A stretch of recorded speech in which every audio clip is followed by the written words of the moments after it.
Halo semuanya, balik lagi di channel Halo Edukasi. Sejarah bangsa Indonesia tidak terlepas dari keterlibatan bangsa Eropa yang pernah menguasai dan menjajah negara Indonesia. Kedatangan bangsa asing tersebut ke tanah air bukanlah tanpa sebab. Perlu diketahui bahwa pada awal mula kedatangan mereka disambut dengan sangat baik oleh bangsa Indonesia. Namun, setelah diketahui ternyata kedatangannya tersebut hanya ingin menguasai tanah air, terjadilah perlawanan di hampir seluruh daerah di Indonesia. Terdapat banyak faktor dan sebab mengapa bangsa asing, terutama bangsa Eropa, datang hingga akhirnya menjajah Indonesia. Menurut sejarah, bangsa Eropa datang ke Asia Tenggara sekitar awal abad ke-16 hingga akhirnya sampai ke Indonesia. Semula mereka berniat melakukan perdagangan, namun siapa sangka jika bangsa asing tertarik dengan kekayaan alam, terutama dengan rempah-rempah yang terdapat di negara Indonesia. Dengan demikian, banyak bangsa asing yang datang ke Indonesia hanya untuk menguasai sumber daya di negara ini. Lalu, kira-kira apa ya sebenarnya alasan bangsa asing menjajah Indonesia? Tonton terus video ini.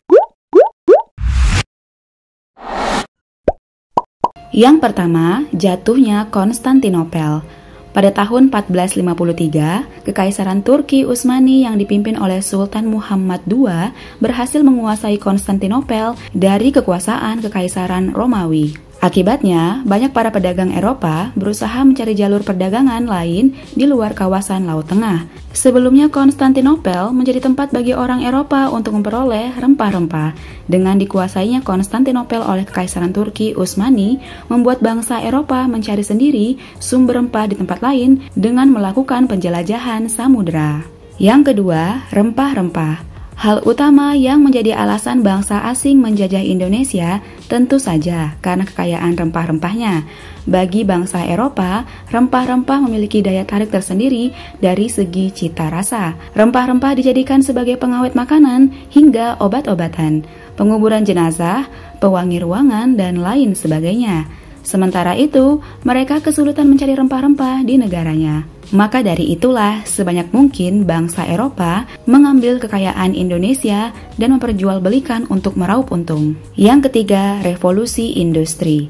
Pelayaran yang dilakukan oleh bangsa Eropa tidak terlepas dari adanya revolusi industri. Berawal dari penemuan mesin uap yang kemudian ditemukan teknologi baru lainnya di Eropa membuat bangsa tersebut menjadi bangsa yang maju. Penemuan di bidang transportasi, baik darat maupun laut khususnya, membuat bangsa Eropa mulai melakukan pelayaran menemukan daerah baru penghasil rempah-rempah, salah satunya Indonesia. Perkembangan ilmu pengetahuan dan teknologi.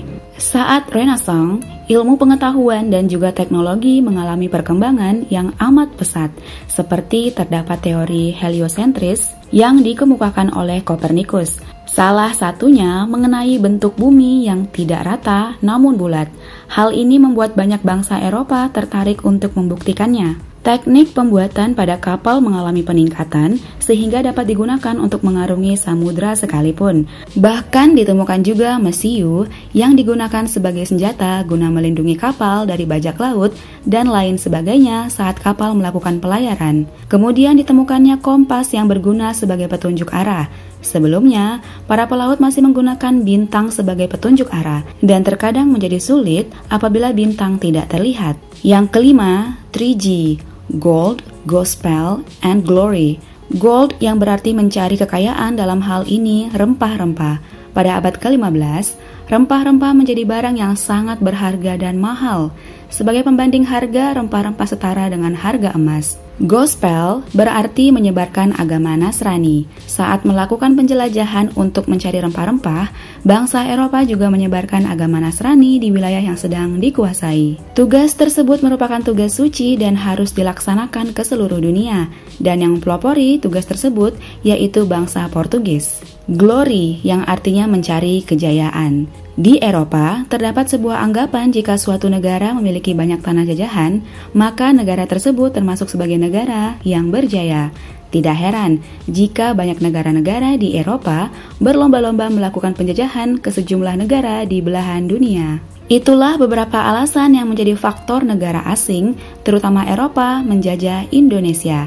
Semoga segala bentuk penjajahan di Indonesia tidak terjadi lagi ya. Saat ini, yang tidak kalah penting dalam melawan bangsa sendiri, bangsa Indonesia. Seperti ucapan Bung Karno, perjuanganku lebih mudah karena melawan penjajah.